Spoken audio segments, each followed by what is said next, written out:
From the News Channel 5 Network, this is Morning Line with Nick Barris.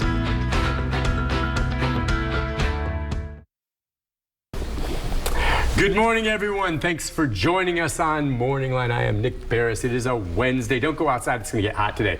You know, they were saying in the upper 90s, but with the heat index, it's going to be like over 100. It's already warm out there, so join us for the big show on Morning Line today. We're going to be talking about legal matters, your chance to get some free legal advice with the specific aspect of the field being malpractice. We've done it before. As you know, it's a regular guest on our program as we talk about whether or not maybe you feel you've been done wrong by a doctor or a hospital, and how do you know whether or not you have a legal case there. And some of these cases, when they come up, can be the most complex. They also can be the most interesting, which is why I think my guest, Clint Kelly, one of the best malpractice attorneys in the state, dare I say the country, has a very interesting job. I do, and I think about, first of all, how much I love my job, particularly because on days like today I'm inside where it's air conditioned, and have so much respect for the people who work outside, keep our roads safe. I just can't imagine how hard it must be on days like today to grit through a job like that. We all need to sometimes step back and appreciate people like that. You're right. It's going to be like this for the next week. I know, through August. Tennessee. Exactly. It's Tennessee summer. Yeah. When I do say interesting, I mean, I know you enjoy your job from the sense that you get to help people. Yes. That's what being a malpractice attorney does. You know, you try to get relief for those who had something that went wrong and didn't live up to the standard of care, right? Correct. I mean, that's the nature of the job. And at the end of the day, it's about giving clients accountability. Every time I get a case resolved, particularly when I get a hug from a client, it's not only the sense of justice. I mean, you can get justice from settlements. It happens all the time. But it's getting the answers to the questions that eat away at families and patients who have been harmed or in some cases have been killed in a hospital, and they get the runaround from the staff, they get the runaround from the insurance company, and they're like, look, please, if nothing else, get me some answers so I can have peace of mind. Peace of mind can be invaluable.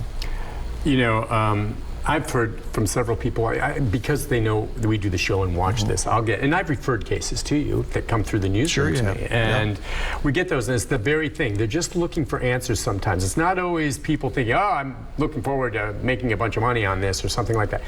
They want answers, and they want whatever was done wrong corrected. And now, if there's a permanent damage, money settlements are perfectly, legit, and sometimes they're decided in court. If you can, just for our viewers, I always like to do this at the top of the show, give them a primer of what, if they're sitting there watching this thinking, I wonder if mom might have a case. What questions do they need to ask themselves? It's someone who has sustained a major medical injury or death, such as an amputation, being paralyzed, brain damage, loss of vision, that sort of thing, and paired with a major medical mistake. It either occurs in a hospital or a clinic. And I always tell the public whenever I do these shows, there is a gut feeling we all have, the old hair raising on your neck, but people have an uncanny ability to be able to ask themselves a question, was this right?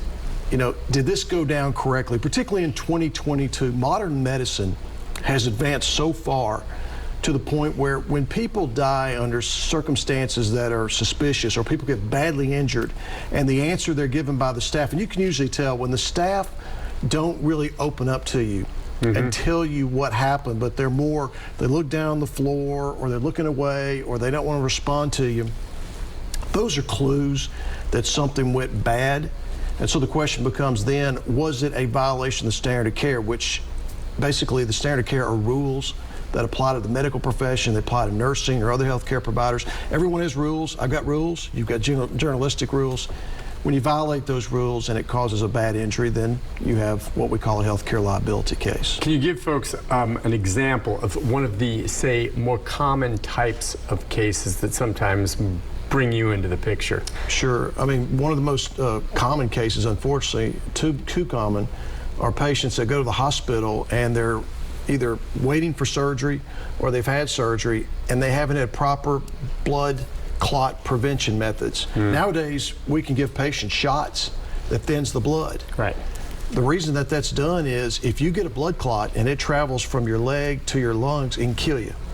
And too many people die each year in hospitals either waiting for surgery or after surgery because they didn't get proper blood clot prevention. You've been telling me about this for a while. It goes back to the Bill Paxton case. Yes. Didn't we think Bill Paxton, the actor in Twister and others, one of my favorite actors, young man. I remember when he died after he went in what they thought was going to be a routine procedure. And I'm like, what? And then Clint actually came on, I think, later that week. And it had to do with blood clots. Yes. Now, we'll never know for sure what happened with Bill Paxton because all we get is what the media's reported. Some had reported a stroke, but the people that are in the know, the people in the legal community have said it was a failure to prevent blood clots. He was apparently, his risk for blood clot prevention was mismanaged in the hospital, and that's what killed him. Although this wasn't exactly a blood clot issue, but it did have to do with blood thinning, was Neil Armstrong. First man walked on the moon, died from medical malpractice. Now, he was much older. I remember when that happened, I thought, all right, was this someone who just his body at his age couldn't handle it? But it turned out this was a mistake. I remember we talked about this case too. A bad mistake, and he bled to death because actually cardiac procedures now, Nick, even for people that are in their 80s, are so routine. And so the success rate is so high. I'm talking like in excess of 95%. That when you're part of that 5% or less, you have to look at the circumstances and ask yourself, was the ball dropped? And in Neil Armstrong's case, it was. I mean, the hospital paid $6 million to settle the case. And they don't pay unless they think they've done something wrong. It's interesting, when you know that you're having a procedure with that high a level of success rate, if there's only 5% maybe where there's an issue, it's always worth looking into. And we do have to say this too, there are times doctors do everything right and there's still a bad outcome. And that does not mean you have a case. They can't cure everyone. Right? That's right. All right, so just keep that in mind, but always check it out. But like you said, if you have a gut level reaction of feeling something's going on, the best thing to do is at least make the call and don't wait a year.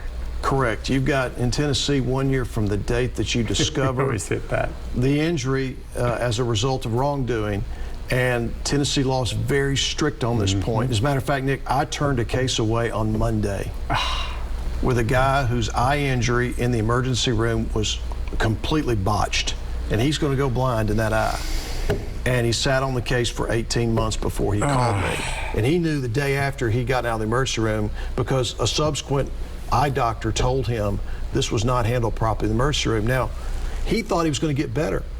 And he didn't have any interest in suing anybody. And the vast majority of my clients don't. They don't want to sue. Who wants to sue your doctor, right? Sure. So he waited and he didn't get better. And he finally came to see me, and I was the first lawyer he saw, and I told the guy, I said, I can't take your case. It's vital that people, when they suspect wrongdoing, pick up the phone and call. Call me, call another malpractice lawyer. It's free, it'll never cost you a penny. Get the answer, and if you do have a case, that way you can bring the lawsuit within a timely manner. Because otherwise, the judge is just going to shut the courtroom door on you. Right, and that's it. He could have come to you and still waited a period of time after he came to you and notice was filed to see if he did improve. Okay, right? Yeah. I mean, he could have waited. It's not like, do you get a sense, and you've talked about this before, sometimes doctors say, well, let's just wait and see if it gets better. Let's take some time and give it some time, and maybe you'll heal up, knowing that if we push this enough, it'll get past that 1 year deadline. And that happens with some of them. Yeah. But this guy legitimately, he just didn't think about it. He did. Well, he thought he was going to get better, and he is bred, if you will, like a lot of us are.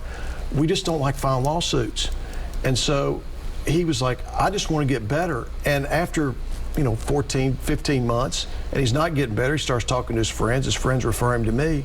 Well, he's 3, 4 months too late.